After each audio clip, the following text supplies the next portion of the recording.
now rocking with the best. I give you much more, nothing less. I go by the name of PB HASSAN. Posted up in here with my producer, the extraordinary producer, Day One. We working, we out here. So you already know what it is.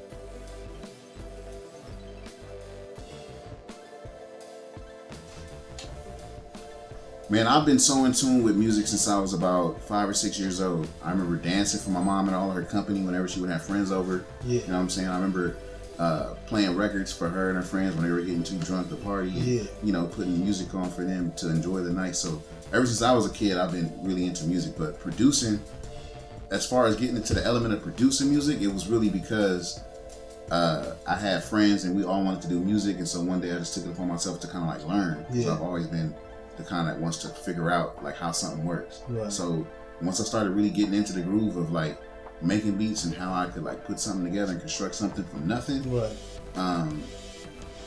I started getting paid from it.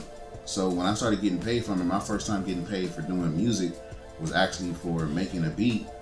I started straying away from the artist standpoint of it and just went in full-fledged on production because it was like that was making me money and revenue faster than it was trying to be an artist. So, you know, I kind of fell into it I kind of just fell into it, you know what I mean? Right. But it's been a long trip. So, you know, I would say early stages of being a teenager, 15, 16 years old, I first got into like producing beats, making music,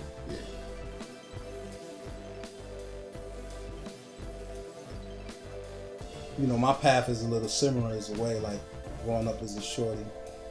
You know, all my relatives, they would play music around the house while we cleaning.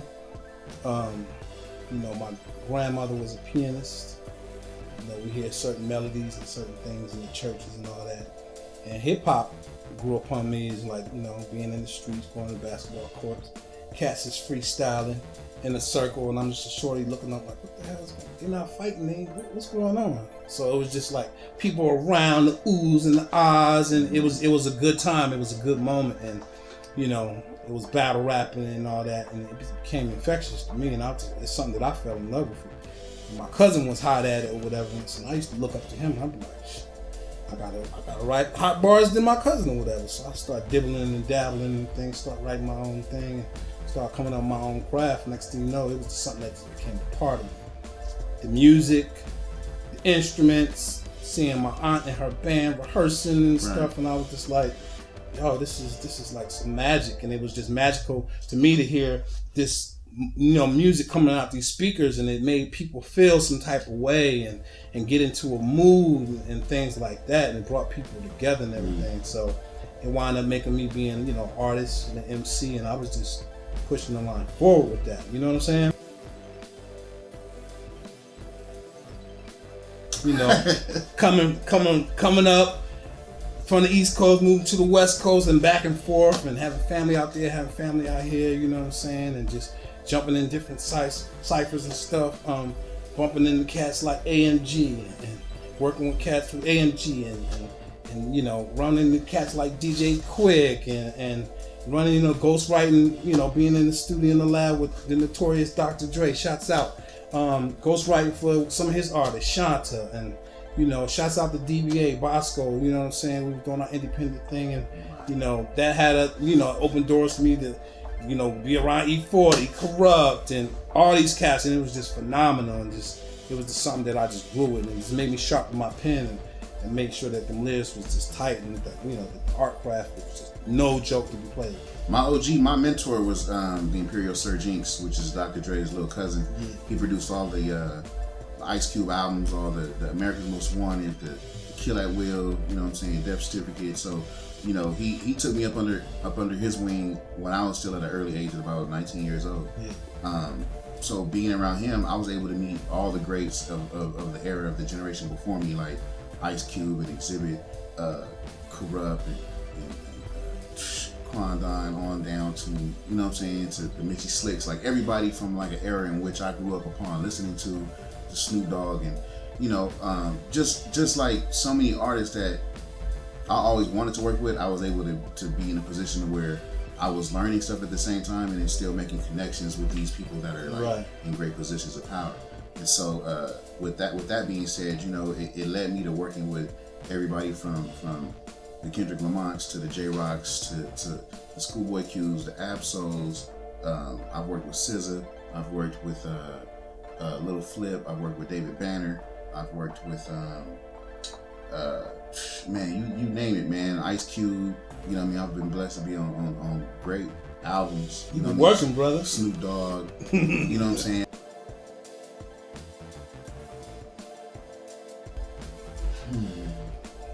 I would say either new artists that come out, something that's hot. It can be a new trend. It can be a new wave. It can be something that I'm feeling. Something that I want to write about. It can be a past memory. It can be something that happens in my, my day-to-day life or whatever, you know what I'm saying? Or I can get inspired by something that, my mama might tell me on the phone, or something that my family member is going through, or the homies or whatever, you know what I'm saying? Or it can be a hot instrumental that just came out right now and I gotta tear it down, you know what I'm saying? So, yeah, keeping the perspective, that's what sets me off. That's what makes me push my pen. For me, man, it's more like it's hard for me to even really like explain it. Like I'm definitely a fan of the classics. You know what I'm saying? Like, first off, like if I'm ever in a rut where I can't be creative or I don't feel the creative juices flowing, all I do is just put on music that I love or like that I really like listen to. You know what I mean? Like I really could just sit and zone out with.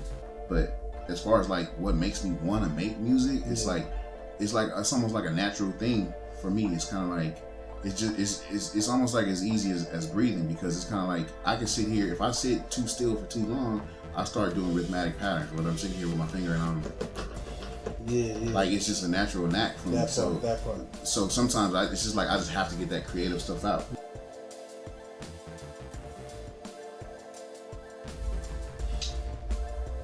Man, it's a crazy story. We have quite a few mutual friends, and we actually met each other at an event. Cross Colors was throwing an event, and we actually met there at the event.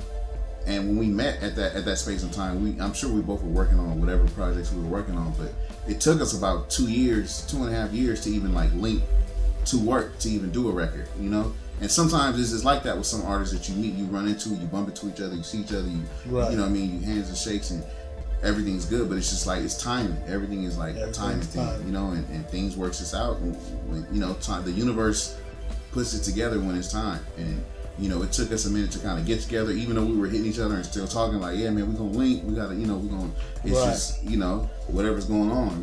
We all both got real lives, and then you got the music, and you got the entertainment, and then you got the business. So it's a lot to deal with. So it took us a minute to link up, but when we first initially linked, it was all love because we both had mutual friends, and, it was just an easy connection. And then after finally getting in the studio and finally working together, we sent each other music back and forth. That was a trial in itself, but actually getting in the studio and working together was actually just really dope, and it just came out really hot. So, I'm glad it happened. It just took a minute for us to get there. Absolutely. I got in that lab. That man started playing them beats. We went through like 30 beats. Yeah. And it was gang of them that was just hot. They was hot, but it was one that was just sticking out to me. Like, say that one. So we went forward and checked out some more. He played it again. I was like, that's it. I was like, we got it. That's the one. I just always go into the mindset of creating something great. So I want to work with whoever's like a really dope, passionate artist about their music that we can connect. We can either like click or connect with. Like on the basis of like, I like to work with artists that I either see something in that they don't see in themselves yet, or that the public hasn't seen yet, but I know it's there, and bringing that to life, and almost like a shoe shiner that comes in. You got some dusty shoes, but he shine them up and clean them up, and the next thing you know, everybody asking where you get your shoes from. It's kind of like one of those things. Like, as far as like knowing what artists, I don't really know if I know what artists. I can sit here and give you a dream list of artists, but being realistic, sometimes what you vision may not be what God has in plan for you. So for me, it's kind of like I just want to work with some dope, inspiring artists that inspire me to keep creating dope music. Right. Period. I feel the same way. I like working with underdogs. I like working with passionate artists. just something about their energy. It just gives me something. Rest in peace, Nipsey Hussle. He was so dope. I wanted to work with him. You know what I'm saying? He was just prolific. A lot of cats that I wanted to work with, I'm like, damn, they gone and shit. Rest in peace. You know what I'm saying? But you know, the new school of things, new artists that just got that hunger and that energy and that creative niche or whatever. Them lyrics, that storytelling, that charisma. Those are the artists I like to, work with, whatever. And then different genres of music as well. I like the jazz, I like the EDMs, I like oldies, and so a collective effort of all that. I would like to work with. There's people that's just passionate about the art and ain't scared to try new things and ain't scared to think outside the box, because that's what I be on. That's what I be on. Yo, you was tuned into your boy PB HASSAN. And Day One, look for the work. We coming through. Pressure ENT. You already know what it is. Day One, that's what they saying. Blah!